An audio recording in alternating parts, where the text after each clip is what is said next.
معروف بهدوئه خارج الملعب وشخصيته المتواضعة، يلقب بالملك محرز بين جماهير الجزائر. يتميز بقدرة رائعة على المراوغة والتسديد بالقدم اليسرى. رياض محرز هو لاعب كرة قدم جزائري محترف، يعد من أبرز نجوم الكرة العربية والإفريقية في السنوات الأخيرة.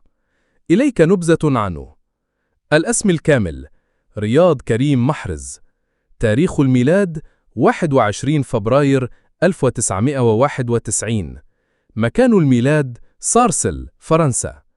الجنسية: جزائرية، ويلعب لمنتخب الجزائر. المركز: جناح أيمن أو صانع ألعاب، معروف بسرعته ومهاراته الفردية ولمساته الفنية العالية. مسيرته مع الأندية: 1. لو هافر، فرنسا. بدأ مشواره الاحترافي هناك، حيث لفت الأنظار بمهاراته.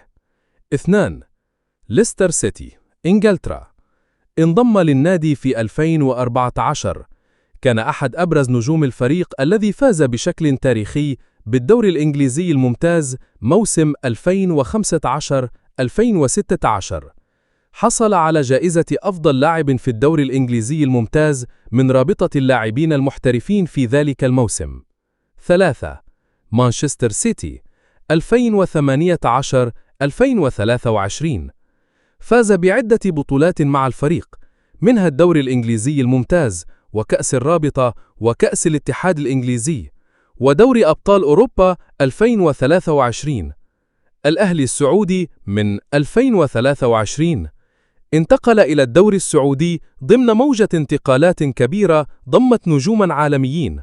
منتخب الجزائر: أحد قادة الفريق الذي فاز بكأس إفريقيا 2019 في مصر. له أهداف حاسمة، أبرزها هدفه ضد نيجيريا في نصف النهائي، ضربة حرة رائعة. السلام عليكم.